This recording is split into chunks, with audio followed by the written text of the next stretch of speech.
Mirai trailer నాకైతే చాలా బాగా నచ్చింది. ట్రైలర్లో ఆ విఎఫ్ఎక్స్ కానీ విజువల్స్ కానీ నెక్స్ట్ లెవెల్లో ఉన్నాయి. మూవీలో తేజ సత్య క్యారెక్టర్ చాలా డిఫరెంట్గా ఉండబోతుందంట. మనోజన్ క్యారెక్టర్ కూడా మూవీలో చాలా పవర్ఫుల్గా ఉండబోతుందంట. అంటే మూవీలో పవర్ఫుల్ విలన్ క్యారెక్టర్లో మనకు మనోజన్ కనిపిస్తాడు. ఇంత తక్కువ బడ్జెట్తో మూవీలో ఈ రేంజ్ విజువల్స్ చూపించారంటే డైరెక్టర్ కార్తిక్ ఘట్టమనేది చాలా గ్రేట్ అని చెప్పాలి. నిజంగా రేపు తేజతో తీసిన లాస్ట్ మూవీ ఈగలు కూడా చాలా చాలా బాగుంటుంది. కానీ ఆడియన్స్ సరిగ్గా అర్థం చేసుకోకపోవడంతో ఆ మూవీ ఫ్లాప్ అయింది. ఈ మిరాయి మూవీతో ఎలాగైనా కంబ్యాక్ ఇవ్వాలని కార్తిక్ చూస్తున్నాడు. మూవీలో శ్రేయ క్యారెక్టర్ కూడా చాలా స్ట్రాంగ్ ఉండబోతుందని క్లియర్గా అర్థమవుతుంది మనకి. మూవీలో హీరోయిన్ క్యారెక్టర్కి అంత స్కోప్ ఉండకపోవచ్చు నాకు తెలిసి.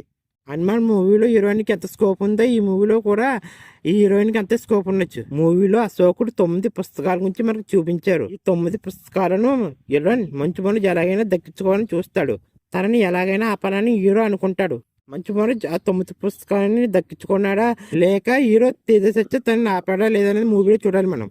ట్రైలర్లో చూపించిన విధంగా రాముడు త్రేతాయుగంలో తయారు చేసిన మిరాజ్ ట్రిక్ హీరో తేజ సజ్జ దక్కించుకొని విలన్స్ ని ఎలా ఎదుర్కొన్నాడనేది మన మూవీలో చూడాలి. క్లైమాక్స్ లో రాముని చాలా బాగా చూపించారు మూవీ టీం. ముఖ్యంగా ఈ షార్ట్ అయితే నాకు చాలా బాగా నచ్చింది. ఈ మూవీలో ప్రజల ఆశయం కోసం తేజ సజ్జ పోరాటం చేస్తారని అర్థమవుతుంది క్లియర్ గా మనకి. దానికి అడ్డుపడిన మంచు మనోజాన్ని ఎలా చంపాడనేది ఈ మూవీ స్టోరీ.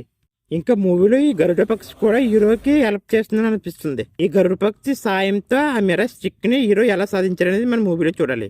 నిజంగా ఈ మూవీలో విఎఫ్ఎక్స్ కానీ విజువల్స్ కానీ నెక్స్ట్ లెవెల్లో ఉన్నాయి. పెద్ద పెద్ద బడ్జెట్ మూవీలు కూడా విఎఫ్ఎక్స్ విషయంలో తడబడుతున్నాయి. కానీ ఈ మిరాయి మూవీ టీం మాత్రం ఇంత తక్కువ బడ్జెట్ తో విజువల్స్ చాలా బాగా చూపించారు. హనుమాన్ మూవీలాగే ఈ మిరాయి మూవీ కూడా బ్లాక్ బస్టర్ అవుతే తేజ సజ్జ క్రేజ్ ఎక్కడికో పోతుందని చెప్పాలి. నాకు మాత్రం ఈ మిరాయి మూవీ హిట్ అవుతుంది అనిపిస్తుంది. కానీ ఒకటి మాత్రం క్లియర్గా అర్థమవుతుంది, ఈ మూవీ మొత్తం అశోకుడు 9 పుస్తకాల చుట్టూ తిరుగుతుందని క్లియర్గా అర్థమవుతుంది మనకి. 9 పుస్తకాలను ఎలాగైనా దక్కించుకోవాలని విలన్ ఒక పక్క, విలన్ కి ఆ 9 పుస్తకాలు దొరకకుండా అడ్డుకుంటున్న హీరో ఒక పక్క. ఈ మూవీ మొత్తం ఈ విధంగా ఉండే అవకాశం ఉందని నాకు అనిపిస్తుంది. క్లైమాక్స్ లో శ్రీరాముడు ఎంట్రీ ఉంటుందని అనిపిస్తుంది. చూడాలి ఈ మిరాయి మూవీతో కార్తిక్ ఘట్టమనేని కంబ్యాక్ ఇస్తాడో లేదని.